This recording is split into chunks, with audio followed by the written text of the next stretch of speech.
Consider? Yeah. You're recorded. Yay. Good morning, everyone. Gotta get this, gotta get full. Down for that. Okay, so what I did was over here, I made basically 5 mini courses, like basically a 5-day crash course on the basic text of Megillah, as well as some basic commentary, because everybody knows the basic Torah that you're going to say on the Megillah and the learning the stories and all that kind of stuff. And what I did over here was I threw in the basic ones, so we're not completely lost. We're not going into the deep, because that'll take us a couple of weeks, literally. So we're going to go through it. There was, after the second Bayis Rishon was destroyed, the Jews are exiled to Babylonia, to Persia, and they find themselves under the rule of Achashverosh. So we start at the beginning. V'hivi me Achashverosh. Who? Achashverosh. Hamalch b'Hodu v'Kush v'Esher mei Medina. It was the days of Achashverosh. This was the Achashverosh who ruled from Hodu to Kush, 127 provinces. Now, what Rashi tells us right away, what is Hu Achashverosh? What does it mean that this was the Achashverosh? He was evil. There's a machlokes in the Gemara whether or not he was a tippish, he was a crazy person, or he was a very smart king. Rashi here goes with the opinion that he was not a very smart king, and he was evil through and through. Throughout the story, you'll see it seems like he's going along with the Jews. He's not. Okay. In those days, Kesheves HaMelech Achashverosh, when Achashverosh sitting on his throne, Kisei Malchusa, on his royal throne, Asher b'Shushan Habira, that it was in Shushan. What was Shushan? Shushan was the new capital. When Achashverosh took over, he established his capital in Shushan. Another thing that we have to point out over here was Achashverosh did not come from royalty. He married well. He married Vashti, who was the daughter of Kairosh, who was the son of the Nebuchadnezzar. Okay. So now, after 3 years, now we know in halacha, 3 years creates a chazaka. Chazaka, something you do 3 times, makes it really, really strong. So in his 3rd year, in the Pasuk Gimel, in the 3rd year of his reign, he made a banquet for all princes and his servants, the power of Persia and Media, and the noble princes and of the provinces before him. He made a huge party 3 years in to show that now he's actually got control, he actually has the power. And Daled Bahar says, and to show, when he shows off his riches, 180 days. You realize what kind of party that was? 180 days. That's 180 days of Purim. I can't, because when you so, I don't know. 180 days. But it's interesting, I just want to point one thing out over here. As Oisher Kivoid Malchusai, Ves Yikar Teferes Kedulasai. 6 words to describe his wealth. It's unbelievable. You want to hear a fascinating gra? This is a fascinating gra. The gra says, Nebuchadnezzar, who destroyed the first temple, was the richest man in the world. He had 1,080 rooms of riches. I just saw this last week. It's unbelievable. It's not in it. 1,080 rooms. And before he died, he said, I am not going to let anybody else in the world be as rich as me. I know some people like that. Whatever. Anyway, so he said, that's it. I'm drowning it in the bottom of the sea. He sinks 1,000 on a ship, 1,080 rooms of treasures. He sinks it. Okay, till his son takes power. Before you go looking for it, before Nicolas Cage makes a 3rd movie about a treasure, his son Kairosh brings it back up, and now 1,080 rooms. It's inherited by Achashverosh. Achashverosh needs to show off his wealth. He's this guy, egomaniac. I got king. A normal person doesn't have to show off his wealth like crazy to that extent, but because he didn't have the royal blood in him, he needed to show every possible thing that he could. So, 1,080 rooms. How long was the party? 180 days. So if we do the math, this is basic math. I didn't pass, anything further than that in my regions. 6 items per day. 6 items per day for 180 days hits 1,080 days. Isn't that unbelievable? So it tells us 6 words to describe his wealth.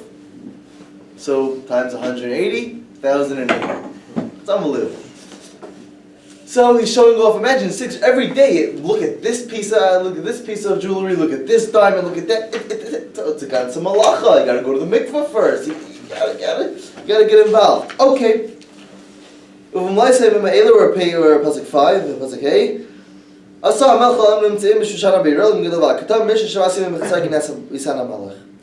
180 days was not enough, now he has to make 7 more days for everybody just in Shushan. And when it says everybody in Shushan, it's including all the Yidden, all the Jews. They have to come from big to small, 7 days. Also, it says Bachatzar Ginas Misana Malach, in the garden of the king. That's close quarter. It wasn't like he just made it in a hall and that was it. It's actually in the inner workings of the kingdom. Then it goes a beautiful explanation of what was going on over there.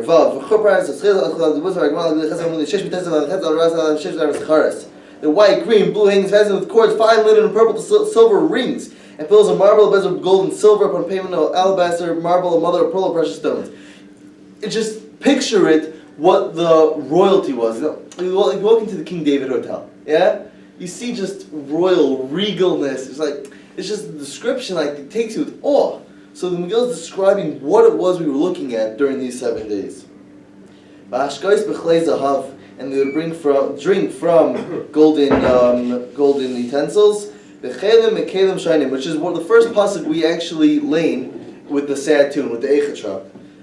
They were using different utensils, and the king's and royal wine, rav keramalach, plentiful like the hand of the king.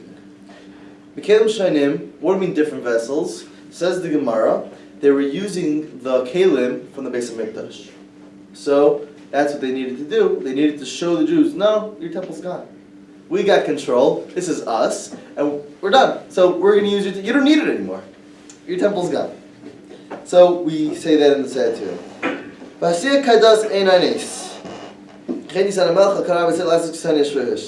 And the drinking was according to the law. No one compelled, for the king had instructed to all the officials of his house, they should do according to every man's pleasure.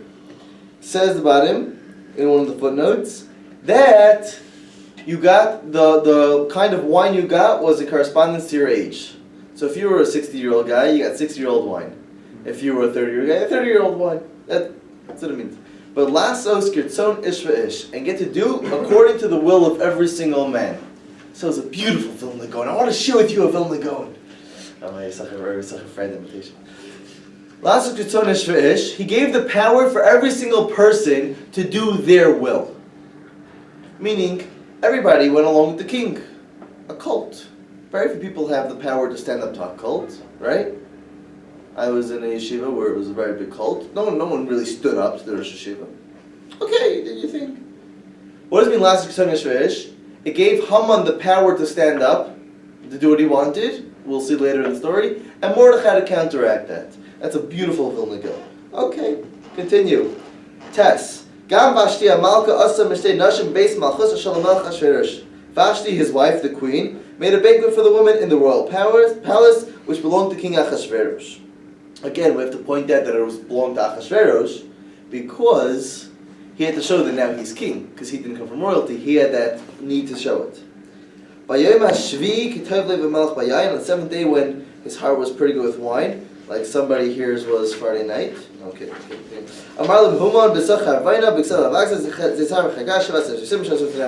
These 7 people who saw the face of the king. Now, 7th day says it was, I believe, the Vilna Gaon. The Rashi says it was Shabbos. It says the Vilna Gaon. What does it say on the 7th day? His heart was good with wine, because people might say, well, he was in a good mood because it was Shabbos.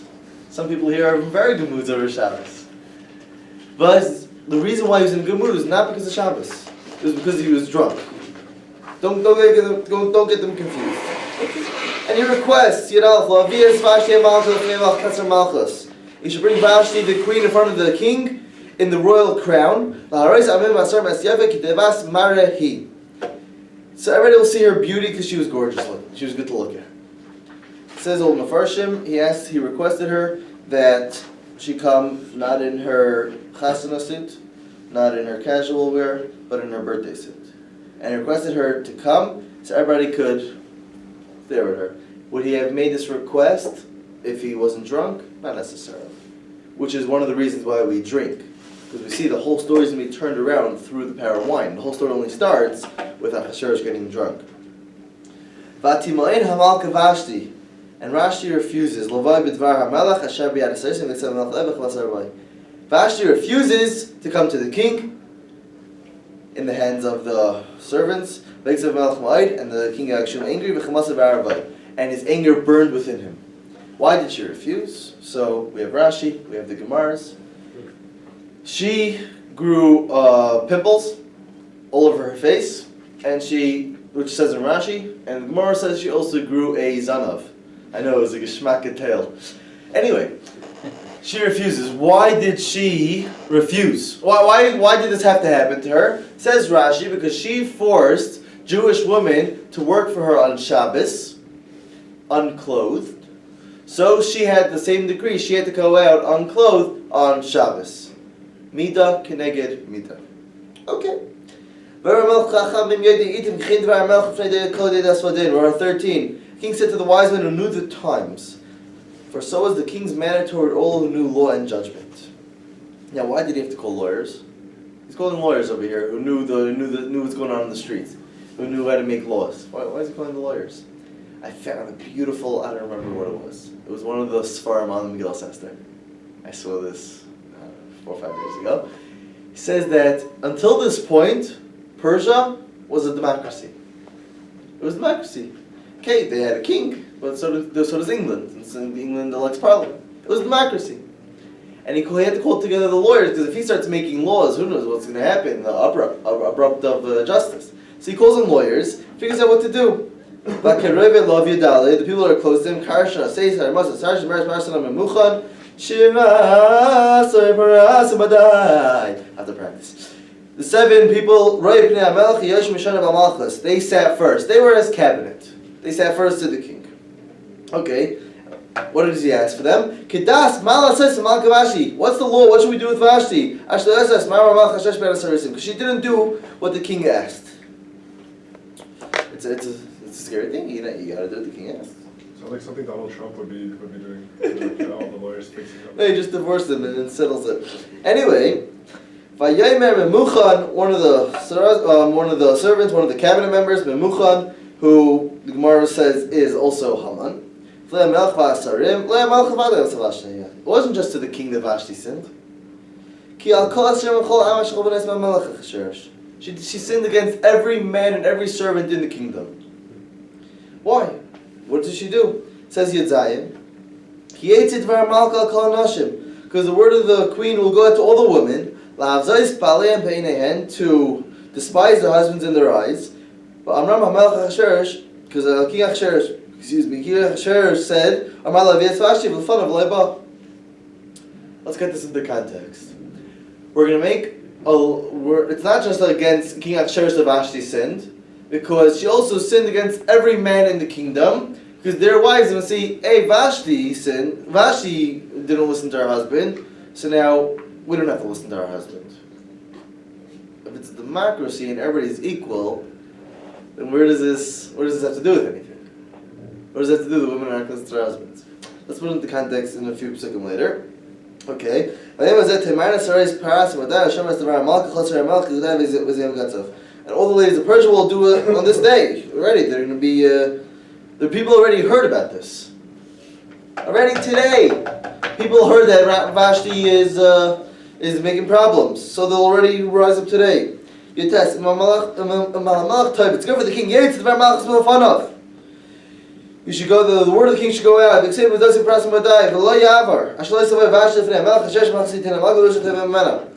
That Vashti is no more in front of the king, the presence of the king, and will give her position to somebody else who is better than her.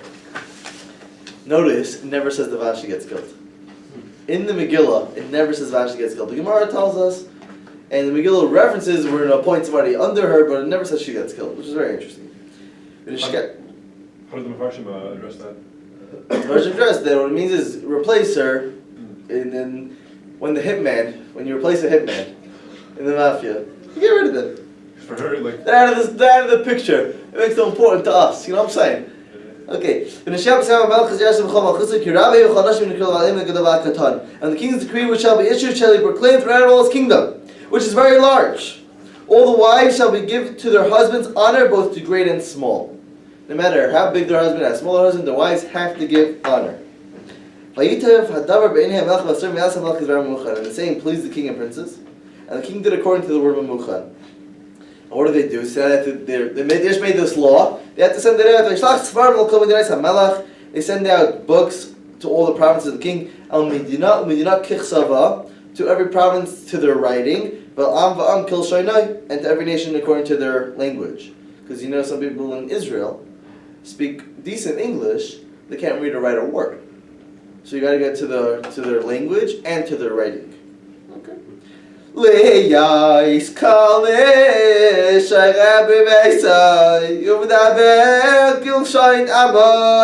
That every man should be the ruler in his house and speak his language. Meaning, if a guy speaks French and Portuguese, I only know because Max is in the base, I know he speaks both, and he marries a woman who only speaks Italian, but he speaks Italian also. She has to learn French and Portuguese. Even though they could speak a common language, but his homeland, his native tongue is a different language, she has to learn it. Okay. Now this seems a very interesting law. There's a few reasons why he does this. Number one, Vashti doesn't listen. Vashti is making problems. Vashti is rebelling. He had to make a point because Vashti came from royalty. One of the other reasons why she refused is because she was royal, he wasn't. Who was he to tell me to push me around? Who was he to make me come? So he has to make a stance on that. I am the king. Number two, that I'm going to try to say this very, very delicately because it could come out really, really bad.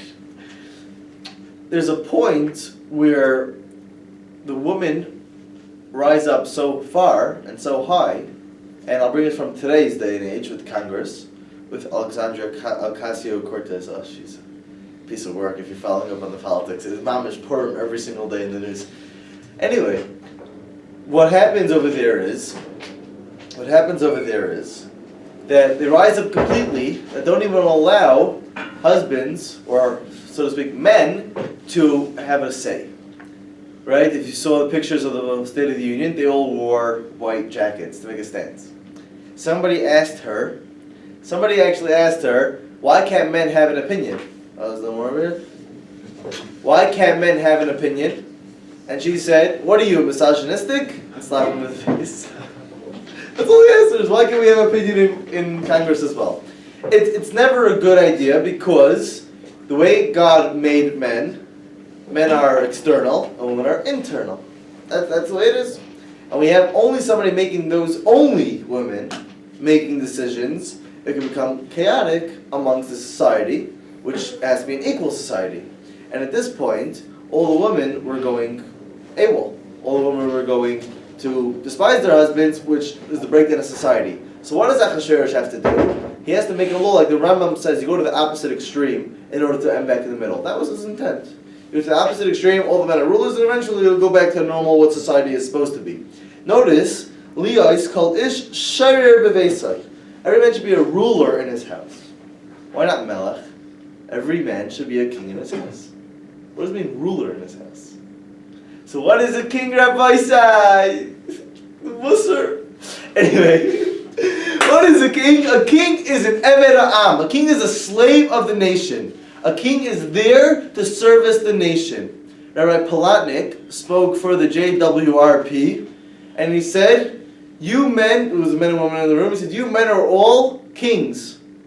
You're kings in your houses. And all the men were going, you have to listen to the wives. He goes, do you know what a king is? A king means you listen to your wife. Rabbi Palatnik said it. It was amazing. A king is there to service the nation. If a king is just being a dictator and making rules and all that kind of stuff, he's not really a king. And Rosh Hashanah, we sit, there's no mention of tshuva in Rosh Hashanah davening. Except for Nasana Taikev with tshuva. It's not even referencing that we're doing tshuva. It's saying with tshuva you could erase the decree. But I'm mentioning, what are we doing in entire Rosh Hashanah? We're being mamlech the melech. We're saying, Hashem, you are the king. What is the importance of that? Imagine you went to a party and everybody's saying, I'm a football player and I'm a accountant? What's that, accountant?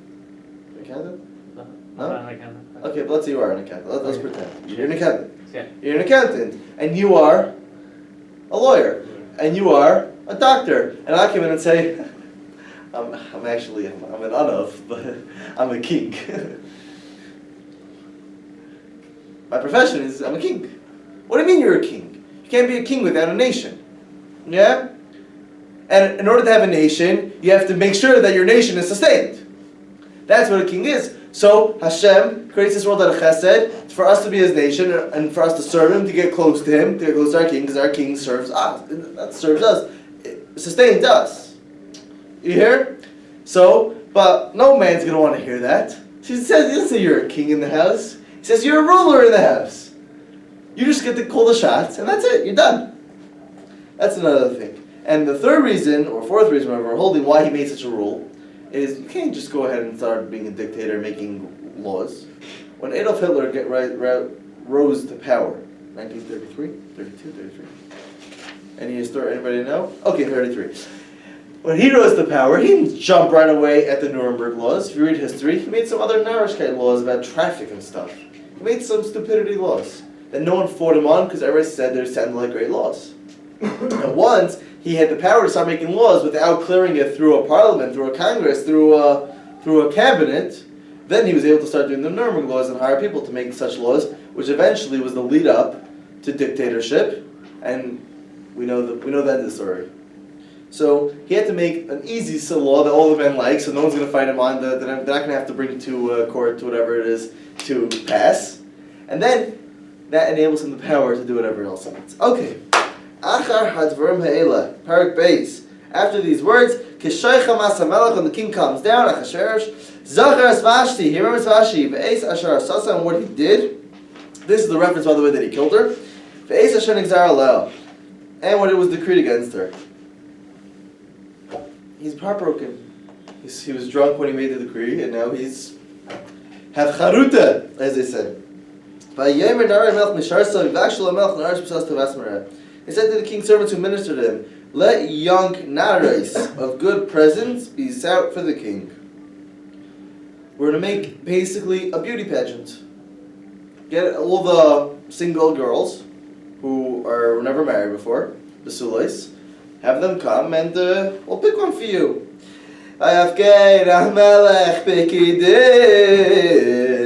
And the king appoints officials in every single province, and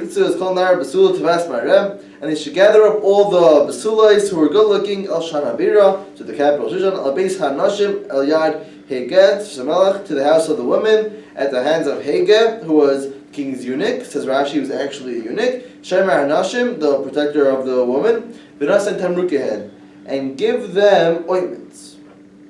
Okay. V'nara ashitita b'nei hamelech timlech tachas Vashti, and the young girl that pleases the king, she'll be made queen under Vashti. V'yitam hadavar b'nei hamelech, and it sounded good in the eyes of the king. V'yaskei, and he did so. He appoints officials in every province. He appoints somebody already in that province in order to gather up, because when you appoint somebody that already lives there, they know the town, they know who it is, right? Same thing like during Nazi Germany, the SS, they appointed people from the specific towns because they knew the communities the best. That's what they did. It was just strategically. And this pasuk, hey, we all say out loud, is Yehudi, there was a Jew, Hayah b'Shushan Habira, that was in Shushan Habira, Ushmayin, his name was Mordechai, ben Yair, ben Shemi, ben Kish, Ishimini, a Benjamite. Why is he called Yehudi if he's from Binyamin? Why is he called Yehudi? Says Rashi, because he was exiled. We're not Taman yet, you'll get the Gragar out soon. He is called Ish Yehudi. Why is he called Ish Yehudi? Even though he's from Binyamin, because he was exiled with Shevet Yehuda. If you know the history, they were all exiled together to Persia. Okay, and then this next pasuk we say in the Echatun, the Ashkenazim love this pasuk, gives the mamish Hailulis over Purim. Asher egla Yerushalayim, that he was exiled from Yerushalayim. Im Hagoyla Asher Aglasa Im Yechanya Melech Yehuda. When the captives exiled with Jeconiah, king of Judah. Asher hagla Nebuchadnezzar melech Babel, which King Nebuchadnezzar exiled them. Okay. This is this guy who's a Jew, and he was there because he was exiled from Yerushalayim. Vayehi oimenes Hadassah hi Esther. And he brings up this girl named Hadassah, who is also Esther. Bas Daidai, his niece. Ki ein la avaim. She didn't have a father or a mother. It says Rashi? It was Rashi, yeah. No, it's actually the Vilna Gaon. Vilna Gaon says, why would we never had a father or mother? Her father died while her mother was pregnant with her, and her mother died during labor. So she never had a living parent. She was beautiful and gorgeous. With the death of her mother, father, or mother, Mordechai took her for a daughter. It says the Gemara, Al Tukri Levas for a daughter, El Lebayas for a wife. Mordechai already had given her Kedushin, the first step of marriage. Okay. But she was still a Basula. Ches. When they heard about the king's law, that they were gathering all the young girls to Shushan, they took Esther to the house of the king, to the hand of Haggai. I mentioned before he was called the Suris HaMelech. Why Suris HaMelech? We'll say this delicately. Because the king has to trust whoever it is not to take anyone for himself. So he had to get somebody who was actually a Suris, an actual eunuch. Okay. We say this also. And when she gets to Haggai, she looks amazing. And brings chesed in front of him. Also grace. Right away when she walks in, Haggai sees that this is somebody who's going to make it to the finals. So we got to give her whatever she wants. Portion 7 maids, any kind of ointment she wants. He advanced her, which means she went further up in the line. Okay. But during the registration process, she didn't say as Amma Vesmalat to her nation or where she was born. Mordechai commanded her not to tell. We'll see why in a minute. We'll see why actually on Tuesday. And every single day, Mordechai would go to the courtyard where the women were. How you doing? What they're doing to her. Now, this is how the contest worked. When it came to the turn of every single girl,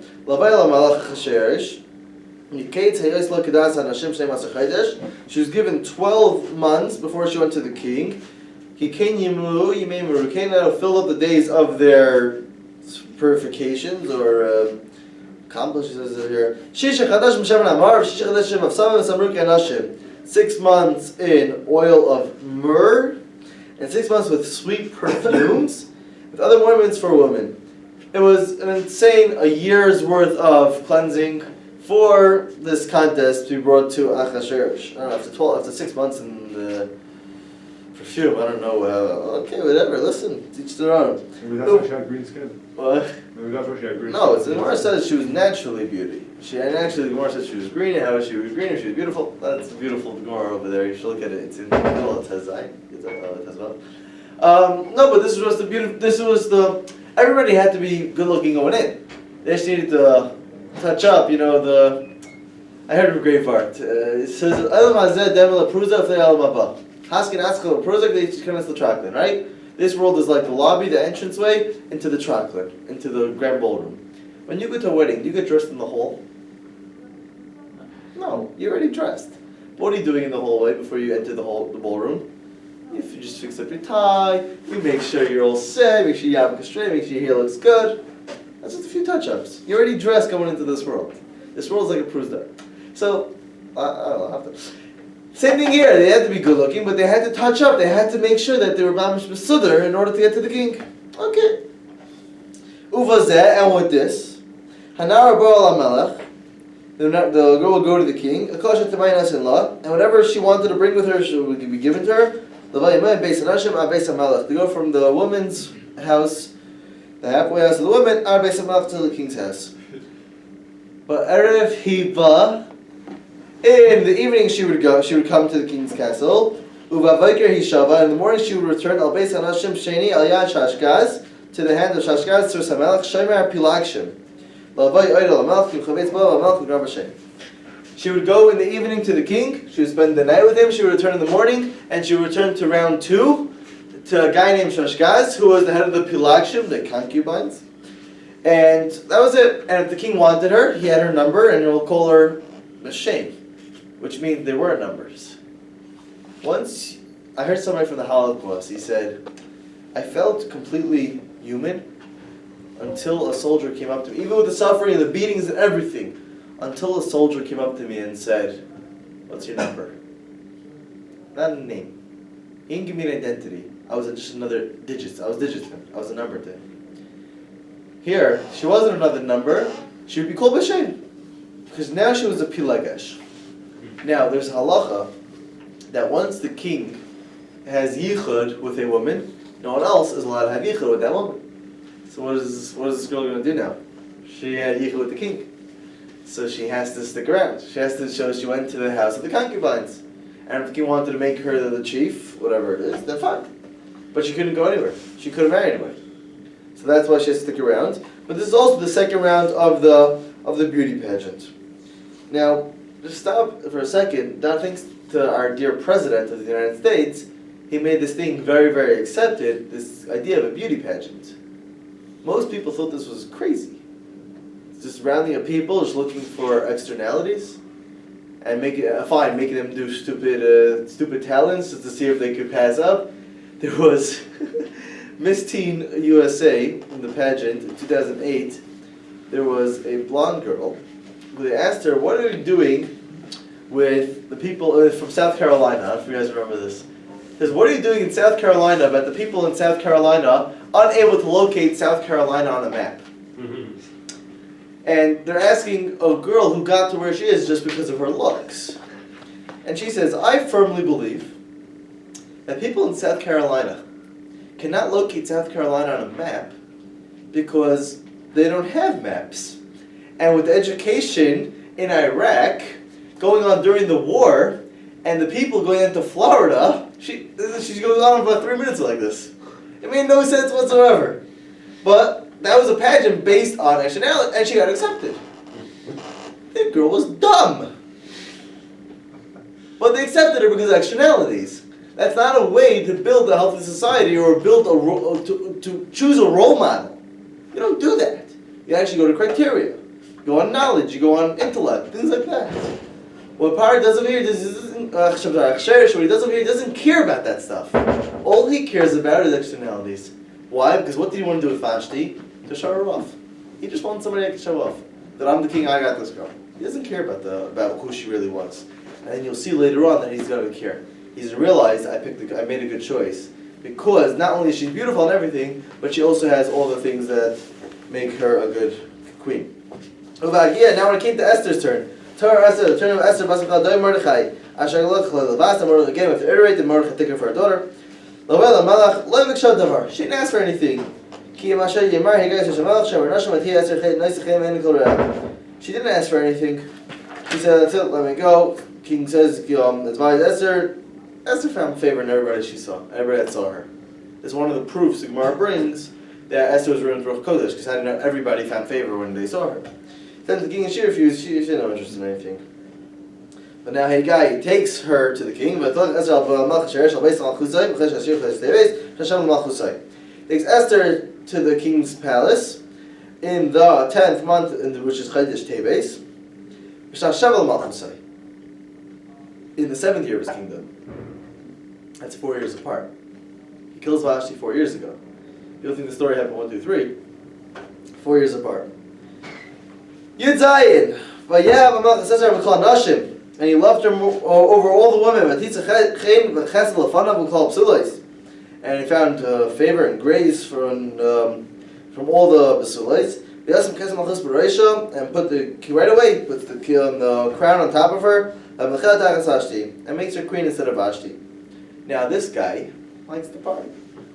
I got a new wife over here. We gotta make a party. We gotta make a wedding. Makes another huge party. He makes another party which is called the Banquet of Esther. And he made a remission of taxes to the provinces. He wants to show appreciation to whoever gave him his wife, Esther. But he never told her, she never told him where she came from. So if he's marrying a Mexican woman, he'll give all the Mexicans a tax break. Just like the US government. And if she was Italian, he'll give all Italians, but he doesn't know where she came from. So she has to give everybody in every province a tax break, just in case, whichever nationality she came from. Very interesting why he gives everybody tax breaks. Interesting. Now, and when the Sulites were gathered together for the second time, Mordechai sat at the king's gate. Why were the Sulites still around? They lost. Esther won. All the virgins could now go back home. What are they sticking around for? So I think the answer is very, very simple. That when I want to see a celebrity, why would I want to see a celebrity? A shagitz who sits there and battles his time in town. What do I want to see a celebrity for? Why would I want to see a celebrity? Not because of their music, that they could wear really tight pants and do whatever. Not because of that. I want to see them because they could say one word or two words or three words on Twitter and it influences an entire generation of teenagers. That is awesome. Yeah, but I want to see that because I find it awestruck to see somebody who has so much power with their words. They all wanted to just stick around to see who is the one who won. Who is one and who has all this power. To see a celebrity, to see somebody with that kind of power is unbelievable. So even though they lost, they still want to stick around and give them here the loser, shrug and clap. Okay. Esther still doesn't tell her where she was born and her nation. Which was commanded upon her from Mordechai. And she was brought up with him. Okay. Now, the Megillah takes a sidestep with 4 more minutes. I'm watching the time. We're ending on time. The Megillah takes a sidestep now, which also, like I'm going to say, we're going to see throughout the Megillah that every detail that went on so far is relevant. It's going to turn around, and we're going to have the whole story of the This story over here plays a role in the beginning of Perek Vav. But the Megillah needs to tell us this now to set the stage for the final redemption. In those days, like we said, Mordechai was always sitting by the king's gate. Katzav, Bigsa Maseresh, Biggie and Terry. 2 of the king's guards, they were plotting. Mishamer Asaf, who guarded the door. And they set to lay a hand on King Achashverosh.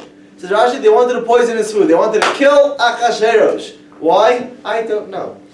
Vayevada hadavar leMordechai, and the word and the thing was made known to Mordechai. V'yigal Esther Malka, and he told it to Esther Malka at time Esther Malka b'shem Mordechai. And Esther told it to the king in the name of Mordechai. This is how we know Ha'omer davar b'shem Omrai. Somebody says something in somebody else's name. Maybe Gula Alam Shenemar. At time Esther Malka b'shem Mordechai, and that came the Gula. Okay. Now these 2 guys, they couldn't have been stupid. So they're obviously not talking Persian. Hey, you want to kill the king? Hey, you want to kill? No, we got to go to silence. What do you mean, right? So they were talking their own native tongue of Tursi. But Mordechai, have sat on the Sanhedrin, you got to know all 70 languages. Yes, you do. So he goes ahead and he listens to the conversation. Now they see him standing there. They're going to keep on talking because how to see this guy, this rabbi with a long beard, know Tursi. Like you ever underestimate those rabbis? My brother was once playing with my uncle, who's a rabbi. What's it called? Pool. And my uncle's a rabbi with a long beard, and they were shooting around, and he says, "Let me take a shot." My uncle goes and does amazing. Just because I'm a rabbi doesn't mean I know how to shoot pool. Yeah. Sometimes you underestimate them. Before the summer, I asked one of my rebbeim, I'm a division in summer, so I asked him, "Can I play sports with the kids? Because it's more honorary and whatever." He said, "Only if you could beat him." So we played a lot of volleyball. Anyway. So it was known to him, so they spoke right in front of him. They didn't care about speaking right in front of him because, how does he know Tursi? I have no problem. Okay? So now it's told to Mordechai, the king's men, and they found out it was true. They started it out and they found it was true, that they actually poisoned it. hung both of them on a tree. And they wrote it in the book of Chronicles in front of the king. So the king gets some remembrance of the story in front of the king. And also that the fact that they were hung, which wasn't necessarily a common practice, they were hung. Until next time, peeps!